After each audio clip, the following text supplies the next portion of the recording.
ولم يعتبروا بالعرض العام وقد أجيز في الناقص أن يكون عاما كاللفظ وهو ما يقصد به تفسير مدلول اللفظ.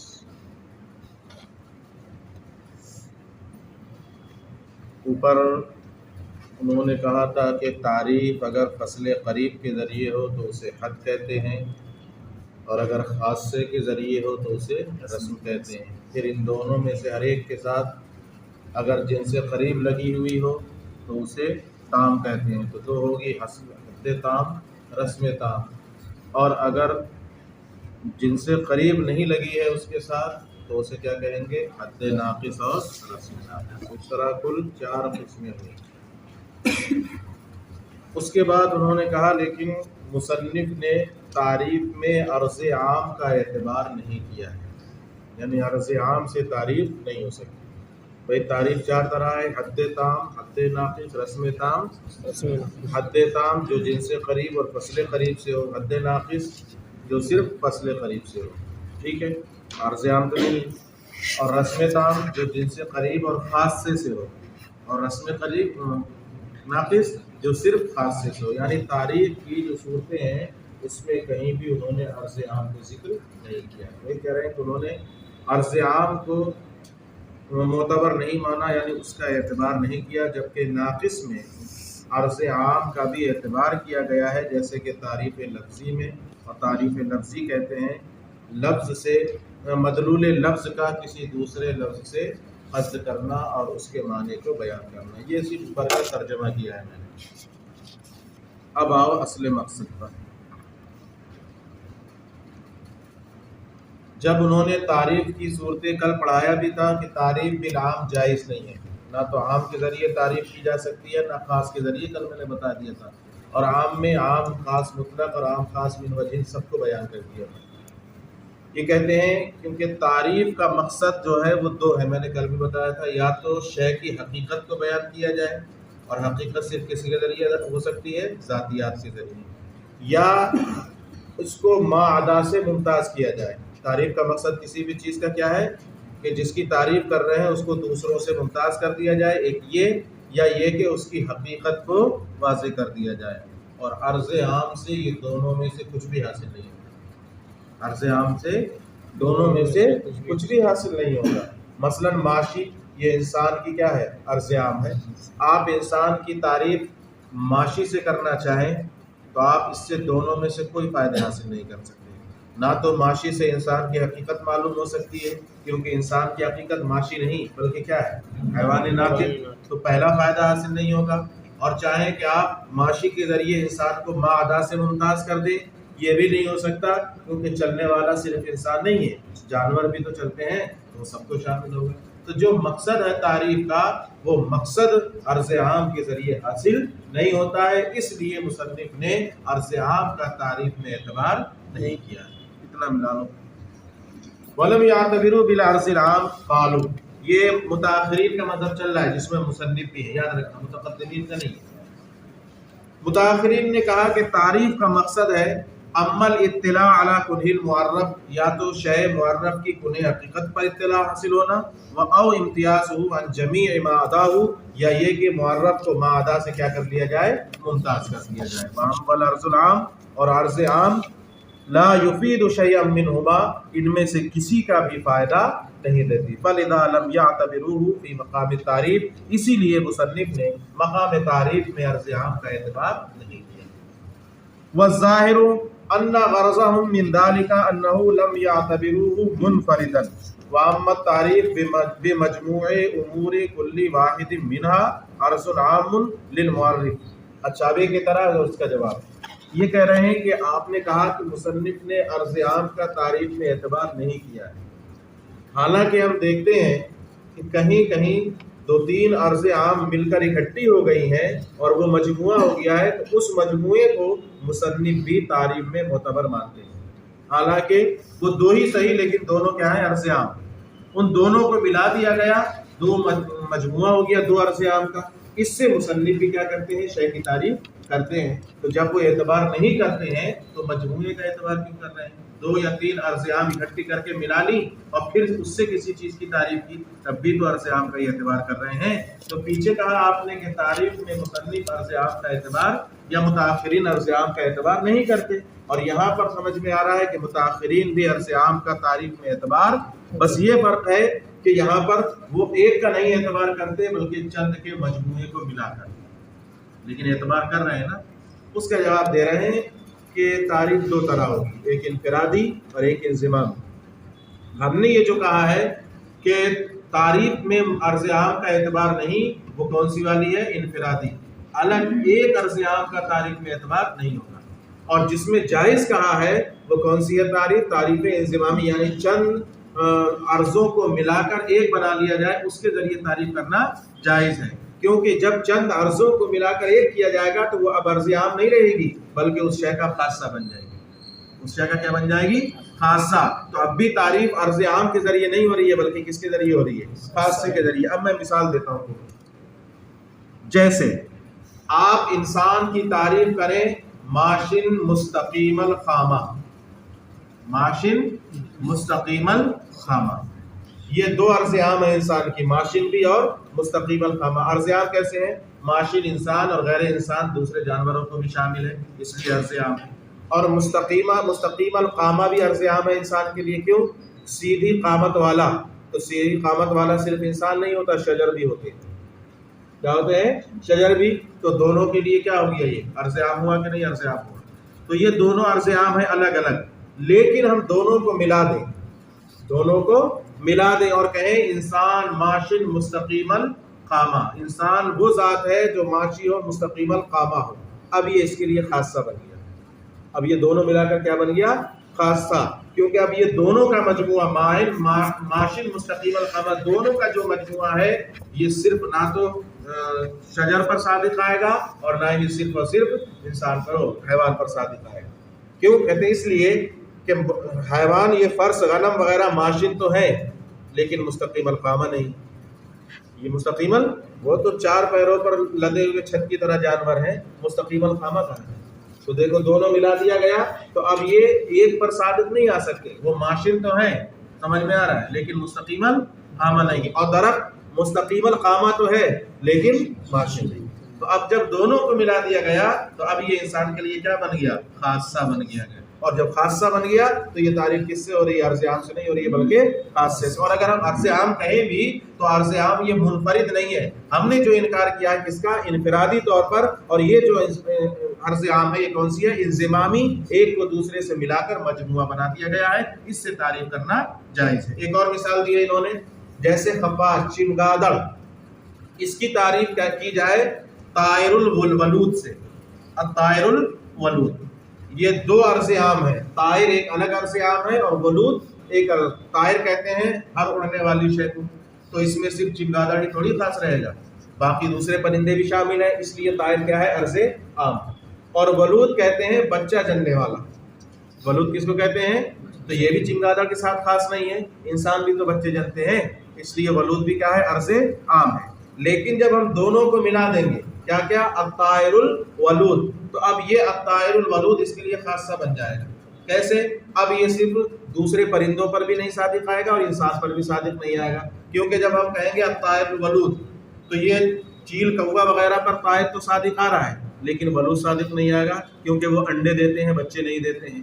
اور انسان پر ولود تو صادق آئے گا لیکن طائر صادق نہیں آئے گا۔ تو جب دونوں ملا دیے گئے تو اب یہ مجموعہ ان کے لیے کیا بن گیا؟ خاصہ بن گیا۔ کیا بن گیا؟ خاصہ۔ اس لیے خفاش کی تعریف الطائر الولود سے کرنا جائز ہے۔ سمجھ میں آ گئی نا مثالیں؟ والظاہر، اور ظاہر یہ ہے کہ متاخرین کا مقصد یہ ہے اس سے کہ وہ تعریف میں عرض عام کا اعتبار نہیں کرتے، ان کا مقصد یہ ہے انہ لم یعتبروہ منفردا، وہ انفرادی طور پر عرض عام کا اعتبار نہیں کرتے۔ واما تعریف بمجموع امور کل واحد منها عرض عام، اور ایسے مجموعے سے تعریف کرنا جو عرض عام سے مرکب ہو، للمعرف، معرف کی تعریف، معرف کے لیے، تو ایسی صورت میں اس سے وہ تعریف کرنا کیا کہیں گے؟ جائز کہیں گے۔ لیکن المجموع یخصہ، لیکن یہاں پر مجموعہ اس کو خاص کرے گا، اس کے لیے عرض عام نہیں رہے گا۔ جیسے کہ انسان کی تعریف کرنا ماشن مستقیم القامہ سے اور خفاش کی تعریف کرنا طائر الولود سے. وہو تعریف بخاصۃ مرکبۃ، تو یہ تعریف اس ایک ایسے خاصے سے ہو رہی ہے جو کیا ہے مرکب ہے. وہو معتبر عندہم، تو یہ متاخرین کے نزدیک بھی معتبر ہے. کما صرح بہ بعض المتاخرین، جیسا کہ خود بعض متاخرین نے اس کی کیا کر دی ہے، صراحت کر دی ہے. تو ہماری مراد ہے کہ ہم تعریف میں عرض عام کو نہیں مانتے، کون سی والی؟ انفرادی طور پر، اور جو مراد ہے کہ مانتے ہیں وہ کون سی والی ہے؟ اجتماعی انضمامی طور پر. قولہ وقد اجیز فی الناقص، پیچھے تو یہ بیان کر دیا کہ وہ تعریف میں عرض عام کا اعتبار نہیں کریں گے، یعنی عام کا اعتبار نہیں کریں گے. آگے کہہ رہے ہیں وقد اجیز فی الناقص، ناقص میں عام کی اجازت دی گئی ہے. تو اس سے سمجھ میں آ رہا ہے نہیں بھی دی گئی ہے اور دی بھی گئی ہے. تو اس کو سمجھ لو، پیچھے جو بیان ہوا ہے وہ متاخرین کا مذہب ہے، اور وقد اجیزہ سے جو بیان کیا جا رہا ہے یہ متقدمین کا مذہب ہے.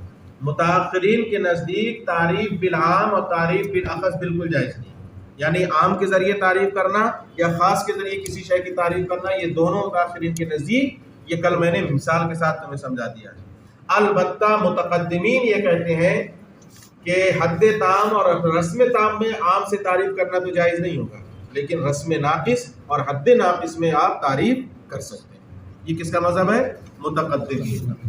کس میں؟ حد ناقص اور رسم ناقص. تام میں جائز نہیں ہے، تام میں عام کے ذریعے تعریف کرنا، جیسے انسان کی تعریف کرنا کس کے ذریعے؟ حیوان کے ذریعے. اس کے ذریعے تو یہ متاخرین کے نزدیک نہ ناقص میں جائز ہے اور نہ تام میں جائز، یعنی حد تام، حد ناقص، رسم تام، رسم ناقص کہیں جائز نہیں.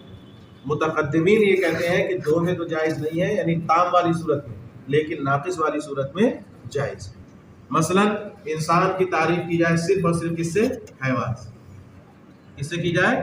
صرف اور صرف حیوان سے. یا صرف اور صرف کس سے کی جائے؟ ماشی سے. تو صرف حیوان سے کی جائے گی تو حد ناقص، اور صرف ماشی سے کی جائے گی تو کیا ہو جائے گی؟ رسم ناقص. تو دیکھو عام سے تعریف ہو رہی ہے کہ نہیں ہو رہی ہے؟ انسان سے حیوان عام ہے، اور دوسرے والے میں یہ ذاتیات میں جائے گا. حیوان کس میں جائے گا؟ ذاتیات میں. یہ ذاتی ہوگا، کیوں؟ کیونکہ یہ انسان کی حقیقت میں داخل ہے، لیکن عام ہے. اور عرض سے جیسے انسان کی تعریف کرنا کس سے؟ صرف ماشی سے. یہ کس میں جائے گا؟ عرضی میں. ٹھیک ہے، تو عام ہے کہ نہیں؟ تو ان کے نزدیک یعنی متقدمین کے نزدیک عام سے تعریف کرنا یعنی تعریف بالعام جائز ہے. اور جب تعریف بالعام جائز ہے تو تعریف بالاخص تو بزرد اولا جائز ہوگی ان کے نزدیک، یعنی ظاہر سے تعریف کرنا. انسان کی تعریف کس سے کرنا؟ ظاہر سے. جب عام سے تعریف کرنا جائز ہے تو ظاہر سے تعریف کرنا تو ان کے نزدیک بدرجہ اولا جائز ہوگا. تو یہ کس کا مذہب ہے؟ متقدمین کا. متاخرین کا وہ چاروں میں کہیں بھی عرض عام کو یعنی عام سے تعریف جائز نہیں کہتے، اور متقدمین تام میں جائز نہیں کہتے، لیکن ناقص میں وہ تعریف کو جائز مانتے ہیں. وقد اجیز فی الناقص اشارۃ الی ما اجازہ المتقدمون، اس سے اشارہ ہے اس قول کی طرف جس کی اجازت دی ہے کس نے؟ متقدمین نے. من حیث کہ حققوا، کہ انہوں نے تحقیق کہ انہ یجوز التعریف بذات العام، کہ تعریف کرنا جائز ہے کسی شے کے ذاتی یا عام سے، یعنی شے کا ذاتی ہو لیکن اس سے عام ہو. جیسے انسان کی تعریف کرنا حیوان سے، فیکون حدا ناقصا، تو یہ کیا ہوگی؟ حد ناقص ہوگی. او بالعرض عام، یا شے کی عرض عام سے اس کی تعریف کی جائے، جیسے کہ انسان کی تعریف کرنا ماشی سے، تو یہ ہوگی رسم ناقص. بل جوز التعریف بالعرض الاخص، بلکہ متقدمین نے تو عرض اخص سے بھی تعریف کو جائز قرار دیا ہے. دیکھو خاصہ بھی کیا ہوتا ہے؟ وہ بھی عارضی ہوتا ہے. وہ بھی کیا ہوتا ہے؟ فرق یہ ہوتا ہے کہ ایک کو کہہ دیتے ہیں عرض عام کیونکہ وہ کئی ایک ماہیتوں کے افراد کو شامل ہوتی ہے، اور خاصہ جو ہوتا ہے وہ ایک ماہیت کے افراد کو شامل ہوتا ہے، اس لیے اس کو خاصہ کہتا ہے. تو وہ بھی عارض. یا تعریف کی جائے عرض عام سے، جیسے کہ ماشی سے انسان کی تعریف کرنا، تو یہ رسم ناقص ہوگا. بل جوز التعریف بالعرض الاخص، بلکہ متقدمین نے تو عرض اخص سے بھی تعریف کو جائز قرار دیا، جیسے حیوان کی تعریف کرنا ظاہر سے. حالانکہ یہ صحیح نہیں، ظاہر سے تعریف ہونا چاہیے کس کی؟ انسان کی. لیکن انسان یہ حیوان ظاہر کے لیے تو بہرحال عرض اخص ہے، خاص ہے. ایک ہے ماشی اور ایک ہے ظاہر. دو طرح کی عرض ہوئی، لیکن ظاہر والی جو عرض ہے یہ زیادہ خاص ہے کس کے مقابلے میں؟ ماشی کے مقابلے میں. کیونکہ ماشی فرس، غنم، بقر سب کو شامل ہے، اور ظاہر جو ہے وہ حیوان میں صرف ایک خاص کو شامل ہے، کس کو؟ انسان کو. تو اخص ہوا کہ نہیں اخص ہوا؟ اس سے بھی تعریف کرنا کیا ہے؟ جائز ہے، جیسے حیوان کی تعریف کرنا ظاہر سے. لیکن المصنف لم یعتد بہ، لیکن مصنف نے اس کا اعتبار نہیں کیا ہے، لزعمہ انہ التعریف بالاخفاء وهو غیر جائز اصلا، کہ یہ تعریف حقیقت میں اخفا کے ذریعے ہو رہی ہے، حالانکہ معرف کی شان یہ ہے کہ وہ معرف سے کیا ہونا چاہیے، اوجلا، واضح ہونا چاہیے، اور اخفا یہ کل ہی انہوں نے بتا دیا تھا کہ معرف کی شان یہ ہے کہ وہ معرف سے کیا ہونا چاہیے، زیادہ واضح اور جلی ہونا چاہیے، اور یہاں پر اگر خاص سے اخص سے تعریف کریں گے تو جس کی تعریف کی جا رہی ہے وہ ہو گیا عام، اور جس سے تعریف کی جا رہی ہے وہ ہو گیا خاص، تو وہ اخفا ہو گیا کہ نہیں ہو گیا، یہ اخفا سے تعریف ہوگی اور اخفا سے تعریف جائز نہیں ہوگا۔ مصنف کا مذہب یہی۔ کل لفظی، اب اس کا عطف اسی پر ہے، یعنی حد ناقص اور رسم ناقص میں تعریف بالعام جائز ہے، جیسے کہ تعریف لفظی میں عام کے ذریعے تعریف کرنا جائز ہے۔ یعنی تعریف لفظی، تعریف دو طرح کی ہوتی ہے، تعریف حقیقی اور تعریف لفظی۔ تعریف حقیقی اس تعریف کو کہتے ہیں کہ شے کا معنی پہلے سے معلوم نہ ہو، آپ غور و فکر کر کے اس کے معنی کو کیا کریں، معلوم کریں، مجہول ہو پہلے سے۔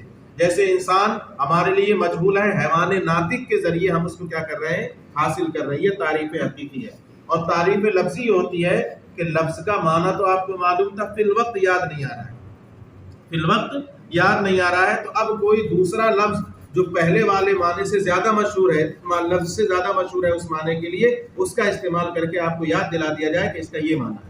تو یہاں پر ایسا نہیں ہے کہ پہلے ہی سے آپ کو معلوم نہیں ہے، پہلے سے معلوم تھا لیکن فی الوقت آپ کو یاد نہیں آ رہا تھا، تو آپ نے ایسا لفظ استعمال کر لیا جو اس سے عام تھا، جو اس سے کیا تھا، عام تھا، یا اس سے خاص تھا۔ مثال کے طور پر سعدانہ ایک لفظ، سعدانہ اس گھاس کو کہتے ہیں جس میں کانٹے ہوں اور اس کو اونٹ بڑے شوق سے کھاتا ہے۔ آپ کو اس کا سمجھ میں نہیں آ رہا کہ کیا ہے سعدانہ، کیا ہے، گھاس ہے، نہیں یاد آ رہا ہے سعدانہ۔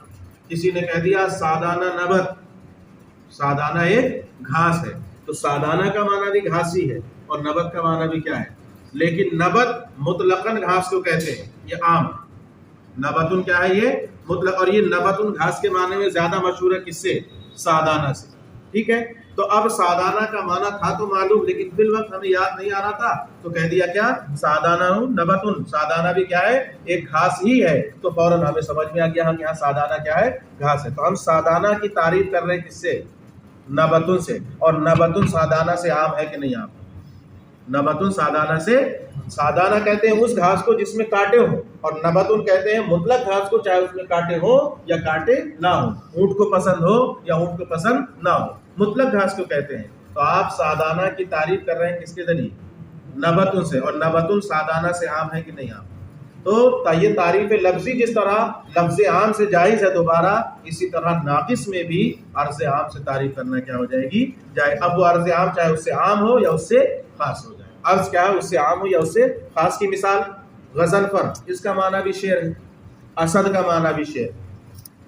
آپ کو معلوم غضنفر کا معنی ہے شعر، لیکن یاد نہیں آ رہا ہے، آپ پڑھ رہے ہیں، آپ نے فوراً دوسرا لگایا کسی نے، غضنفر اسد، یا غضنفر بھی کیا ہے، اسد ہی ہے، تو اسد یہ زیادہ خاص ہے کس سے، غضنفر سے۔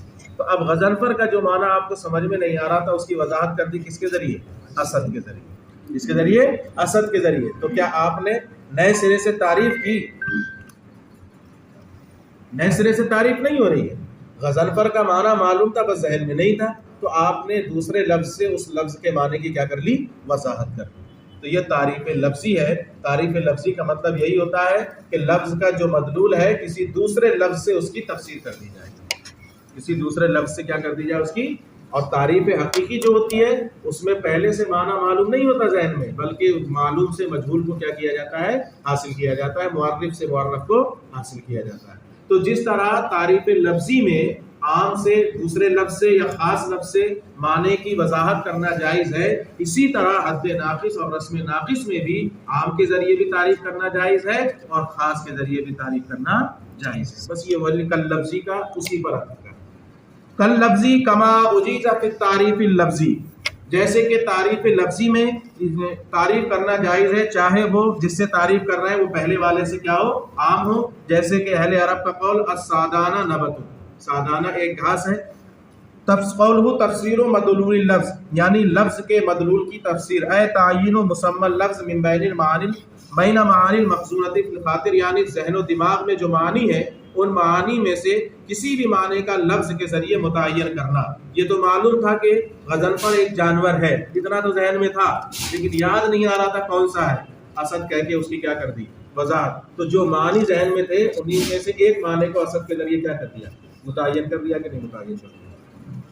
فَلَيْسَ فِيهِ تَحْصِيلُ مَجْهُولٍ عَنْ مَعْلُومٍ، تو تعریف لفظی میں مجہول کو معلوم سے حاصل کرنا نہیں ہوتا ہے، کما فی المعرف الحقیقی، جیسا کہ معرف حقیقی میں ہوتا ہے کہ وہاں مجہول کو معلوم سے کیا کیا جاتا ہے؟ حاصل کیا جاتا ہے، اور تعریف لفظی میں یہ نہیں ہوتا ہے۔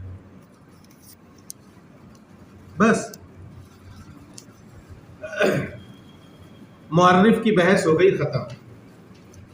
معرف کی بحث بھائی بیان کیا تھا کہ منطق کا اصل مقصود کیا ہے؟ معرف اور حجت سے بحث کرنا، اور معرف اور حجت دونوں کیا ہوتے ہیں؟ مرکب ہوتے ہیں۔ تو پھر پہلے اس شے کو بیان کیا جس سے معرف مرکب ہوتا ہے، جنس فصل خاصہ عرض عام، پھر معرف کو بیان کیا۔ اب آ گئے کس پر؟ حجت پر۔ دوسری کیا ہے بحث کرنے کی چیز؟ یعنی موضوع معرف اور حجت۔ معرف کی بحث ختم ہو گئی، اب کس کی بحث شروع ہوگی؟ حجت کی۔ اور حجت بھی مرکب ہوتی ہے کس سے؟ قضیے سے۔ العالم متغیر وکل متغیر حادث، یہ سب قضیے ہیں کہ نہیں قضیے ہیں؟ تو حجت کی بحث شروع کی تو پہلے کس کے بارے میں بیان کیا جائے گا؟ قضیے کے بارے میں، جس سے حجت مرکب ہوتی ہے۔ اس لیے سب سے پہلے انہوں نے تعریف کی ہے قضیے کی۔ قضیہ کسے کہتے ہیں؟ جو صدق و کذب کا احتمال رکھے، اور قضیہ ہی کا دوسرا نام کیا ہے؟ خبر۔ قضیہ ہی کا دوسرا نام کیا ہے؟ خبر۔ اچھا، القضیۃ قول، القول فی عرف ھذا الفن یقال للمرکب سواء کان مرکبا معقولا او ملفوظا فالتعریف یشمل القضیہ المعقول والملفوظ۔ یہ ایک اعتراض کا جواب۔ اعتراض یہ ہے کہ لغت کے اعتبار سے قول صرف اس مرکب کو کہتے ہیں جو ملفوظ ہو، یعنی لفظوں سے مرکب ہو۔ ذہن میں جو چیز مرکب ہو اس کو قول نہیں کہتے، اور آپ نے دونوں کو شامل کیا ہے، وہ مرکب جو ملفوظ ہو یا معقول ہو۔ ایسا کیسے؟ تو اس کا جواب دیا کہ یہاں لغوی مراد نہیں ہے، یہاں اس فن کی اصطلاح مراد ہے، اور اس فن کی اصطلاح میں قول چاہے ملفوظ ہو یا معقول ہو، دونوں کو کیا کہیں گے؟ مرکب کہیں گے۔ ٹھیک ہے، اس فن کے لحاظ سے لغت کے اعتبار سے صرف ملفوظ والے مرکب کو کیا کہتے ہیں؟ قول کہتے ہیں، معقول والے مرکب کو قول نہیں کہتے۔ لیکن اس فن کے اعتبار سے یعنی منطق میں اس قول کو بھی اور اس مرکب کو بھی قول کہیں گے جو ملفوظ ہو، اور اس مرکب کو بھی قول کہیں گے جو معقول ہو۔ اسی کو بتا رہے ہیں قول فی عرف ھذا الفن، اس فن میں اس قول کہا جاتا ہے مرکب کو، چاہے وہ مرکب معقولی ہو یا ملفوظی ہو۔ فالتعریف، تو قضیہ قول کی یہ تعریف قضیہ معقولہ کو بھی شامل ہوگی اور قضیہ ملفوظہ کو بھی۔ یحتمل الصدق، قضیہ کہتے ہیں جو صدق اور کذب کا احتمال رکھے۔ اب اس کو سمجھ لو پہلے، پھر ترجمہ میں آئے۔ صدق اور کذب کا احتمال رکھے، جس کا نام قضیہ ہے اسی کا نام خبر بھی ہے۔ خبر اور قضیہ دونوں ایک دوسرے کی کیا ہے؟ مترادف ہے۔ یہاں پر یہ ایک سوال کا جواب دے رہے ہیں۔ انہوں نے قضیے کی تعریف کی ہے جو صدق اور کذب کا احتمال رکھے، تو گویا کہ قضیے کا جاننا موضوع ہے کس پر؟ صدق اور کذب پر۔ یہی نا قضیہ وہ ہے جو صدق اور کذب کا احتمال رکھے، تو پہلے صدق و کذب کو جانا جائے تب قضیے کی معرفت حاصل ہوگی۔ تو قضیہ ہوا موقوف اور صدق و کذب ہوئے کیا؟ موقوف ہے۔ اب آ جاؤ، کہتے ہیں کہ قضیہ موقوف ہے صدق و کذب پر، اور صدق کہتے ہیں خبر کا واقع کے مطابق ہونا، اور کذب کہتے ہیں خبر کا واقع کے مطابق نہ ہونا۔ تو صدق و کذب کا سمجھنا موقوف ہے کس پر؟ خبر کے سمجھنے پر۔ کس کے سمجھنے پر؟ غور کر لینا، پھر سے سن لو غور سے۔ قضیہ کہتے ہیں جو صدق و کذب کا احتمال رکھے، گویا کہ قضیے کا سمجھنا موقوف ہے کس پر؟ صدق اور کذب پر۔ اور صدق اور کذب کہتے ہیں خبر کا واقع کے مطابق ہونا یا واقع کے مطابق نہ ہونا۔ تو صدق و کذب کا سمجھنا موقوف ہے کس پر؟ خبر پر، اور خبر ہی کا دوسرا نام کیا ہے؟ قضیہ۔ تو قضیے کا سمجھنا موقوف ہوا صدق و کذب پر، اور صدق و کذب کا سمجھنا موقوف ہوا قضیے پر۔ تو کیا ہو گیا؟ یہ دور ہوا۔ کیا ہوا؟ یہ دور ہوا کہ نہیں ہوا؟ اور دور پیچھے پڑھ کے آئے ہوں گے تو محال۔ ایک ہی چیز موقوف بھی ہو اور ایک ہی چیز موقوف علیہ بھی ہو، یہ کبھی نہیں ہو سکتا۔ تو یہ دور ہے. پھر سے اعتراض سن لو. اعتراض یہ ہے کہ قضیے کی جو تعریف ہے یہ دور پر مشتمل ہے. کیسے؟ قضیہ آپ تعریف کرتے ہیں، قضیہ کہتے ہیں اس شے کو جو صدق و کذب کا احتمال رکھے. تو گویا کہ قضیے کا سمجھنا موقوف ہے کس پر؟ صدق اور کذب پر. اور صدق اور کذب کس کو کہتے ہیں؟ صدق جو خبر واقع کے مطابق ہونا یا واقع کے مطابق، خبر کا واقع کے مطابق ہونا، خبر بمانا قضیہ، یعنی قضیے کا واقع کے مطابق ہونا یا واقع کے مطابق، یعنی صدق و کذب کا سمجھنا موقوف ہے کس پر؟ قضیے پر. تو قضیے کا سمجھنا موقوف ہوا صدق و کذب پر، اور صدق و کذب کا سمجھنا موقوف ہوا قضیے پر. تو ایک دوسرے کے کیا ہو گئی؟ موقوف موقوف علیہ. ایک شے موقوف علیہ بھی ہے اور ایک شے موقوف بھی ہے. اسی کو کیا کہتے ہیں؟ دور کہتے ہیں. اس کا جواب دیا ہے کہ آپ یہاں پر صدق و کذب کی جو تعریف کر رہے ہیں وہی غلط کر رہے ہیں، اس لیے دور لازم آ رہا ہے. صدق و کذب خبر کا واقع کے مطابق ہونا یہ نہیں ہے. صدق کا مطلب ہے صرف واقع کے مطابق ہونا. خبر ہٹا دیجئے یہاں سے، خبر کیا کر دیجئے؟ ہٹا دیجئے. اور جب خبر ہٹ گئی تو قضیہ بھی ہٹ گیا، تو اب صدق و کذب کا قضیے پر سمجھنا موقوف نہیں ہوگا، لہذا دور لازم نہیں آئے گا. صدق کا مطلب ہے صرف واقع کے مطابق ہونا، اور کذب کا مطلب ہے واقع کے مطابق نہ ہونا. خبر کا واقع کے مطابق ہونا یا خبر کا واقع کے مطابق نہ ہونا یہ مراد نہیں ہے. صدق و کذب کا مطلب واقع کے مطابق ہونا یا واقع کے مطابق نہ ہونا. تو جب یہ تعریف ہوگی تو اب دور بھی لازم نہیں آئے گا. یحتمل الصدق، یعنی جو صدق و کذب کا احتمال رکھے. صدق هو المطابقۃ للواقع، دیکھو خبر نہیں لائے ہیں وہ لفظ میں، واقع کے مطابق ہونا. اور کذب کہتے ہیں واقع کے مطابق نہ ہونا. وہذا المعنى لا يتوقف معرفته على معرفة الخبر، اور اس معنی کا خبر کی معرفت پر موقوف ہونا یہ لازم نہیں آتا. تو لہذا دور بھی لازم نہیں آئے گا. یہ دور تو تب لازم آئے گا جب آپ صدق و کذب کی تعریف کس سے کریں؟ وہ خبر کا واقع کے مطابق ہونا یا خبر کا واقع کے مطابق نہ ہونا. اور اگر تعریف یہ کریں صدق و کذب کی صرف واقع کے مطابق ہونا اور واقع کے مطابق، یعنی خبر و قضیہ اس میں سے کیا کر دیا آپ نے؟ نکال دیا، تو اب دور لازم نہیں ہے. قولہ موضوعا، جو صدق و کذب کا احتمال رکھے یعنی اسی لیے وضع کیا گیا ہو. موضوعا لأنہ وضع وعین لیحکم علیہ، موضوع وہ ہوتا ہے جسے وضع کیا جائے اس لیے کہ دوسری چیز اس پر محمول ہو. جیسے زید قائم، زید موضوع ہے کیونکہ قائم اس پر کیا ہو رہا ہے؟ محمول ہو رہا ہے. او محمولا لأنہ امر جعل محمولا لموضوعہ، محمول وہ ہوتا ہے جو کسی موضوع پر محمول ہونے کے لیے وضع کیا گیا ہو. تو واقعی زید قائم میں قائم کو کیوں وضع کیا گیا ہے؟ موضوع کے لیے محمول ہونے کے واسطے. والدال علی النسبت،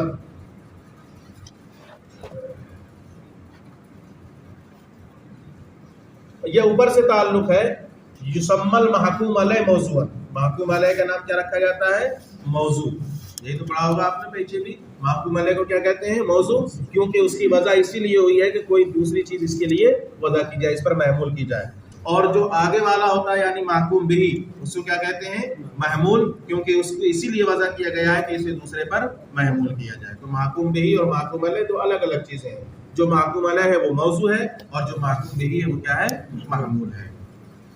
اور نسبت پر جو دلالت کرے اس کو رابطہ کہتے ہیں.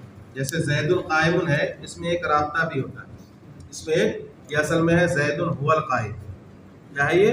زید هو القائم. تو زید محکوم علیہ، القائم محکوم بھی، اور بیچ میں جو ہوا ہے یہی کیا ہے؟ رابطہ، جو ان دونوں کے درمیان نسبت پر کیا کر رہا ہے؟ دلالت کر رہا ہے. حالانکہ حقیقی رابطہ وہ نسبت ہوتی ہے، حرف نہیں ہوتا. حقیقی رابطہ کیا ہوتا ہے؟ وہ نسبت جو دونوں کے درمیان پائی جا رہی ہے. ہم جو زید کی طرف قیام کی نسبت کر رہے ہیں اصل رابطہ یہی ہے. لیکن یہاں پر تسمیت الدال باسم المدلول کی قبیل سے کہ جو دلالت کرنے والا تھا اسی کا نام کیا رکھ دیا گیا ہے؟ رابطہ کر دیا گیا ہے. حالانکہ رابطہ حقیقت میں کیا ہوتی ہے؟ نسبت. والدال علی النسبت، اور نسبت پر دلالت کرنے والا یعنی اللفظۃ المذکورہ فی القضیۃ الملفوظہ، یعنی قضیہ ملفوظہ میں جو لفظ ذکر کیا جائے اور نسبت حکمیہ پر دلالت کرے تو سما رابطۃ، تو اس لفظ کو کیا کہتے ہیں؟ رابطہ کہتے ہیں. یہ تسمیت الدال باسم المدلول، کہ یہاں پر دلالت کرنے والا کا نام رکھ دیا گیا کس کے نام کے ساتھ؟ مدلول کے نام کے ساتھ. کیونکہ حقیقی رابطہ کیا ہوتا ہے؟ نسبت ہوتی ہے، وہ حرف نہیں ہوتا ہے. فإن الرابطہ تھا حقیقت ہوا نسبت الحکمیہ، کیونکہ رابطہ تو حقیقت میں نسبت حکمیہ ہی ہوا کرتی ہے. تو رابطہ کس کا نام ہونا چاہیے تھا؟ نسبت حکمیہ کا، لیکن نسبت حکمیہ کا نام نہیں رکھا، بلکہ نسبت حکمیہ پر جو لفظ دلالت کر رہا تھا اس کا نام کیا رکھ دیا؟ رابطہ کر دیا۔ وفی قولہ والدال علی النسبۃ اشارۃ الی الرابطہ اداۃ، اور ان کے قول الدال علی النسبۃ سے اشارہ ہے اس بات کی طرف کہ رابطہ ایک ادات ہے یعنی حرف ہے، لدلالتها علی النسبۃ التي هو معنی حرفی غیر مستقل، کیونکہ وہ دلالت کرتا ہے اس نسبت پر جو معنی حرفی ہے اور غیر مستقل ہے، کیونکہ حرف کا معنی مستقل نہیں ہوتا۔ وعلم ان الرابطہ قد تذکر فی القضیہ وقد تحذف فی القضیہ، کہ رابطہ جو ہوتا ہے کبھی قضیے سے حذف کر دیا جاتا ہے اور کبھی قضیے میں ذکر کیا جاتا ہے۔ علی الاول، اگر رابطہ قضیے میں ذکر کیا جائے تو قضیے کو کہیں گے ثلاثی، یعنی زید هو القائم، تو کئی جو چیزیں ہو گئی، تین ہو گئی کہ نہیں، زید ہوا اور قائم، تو ثلاثی ہے۔ اور اگر حذف کر دیا جائے تو آپ کیا کہیں گے اس کو؟ ثنائی، زید قائم۔ پہلی صورت میں اس کو ثلاثی کہیں گے اور دوسری صورت میں اس کو ثنائی کہیں گے۔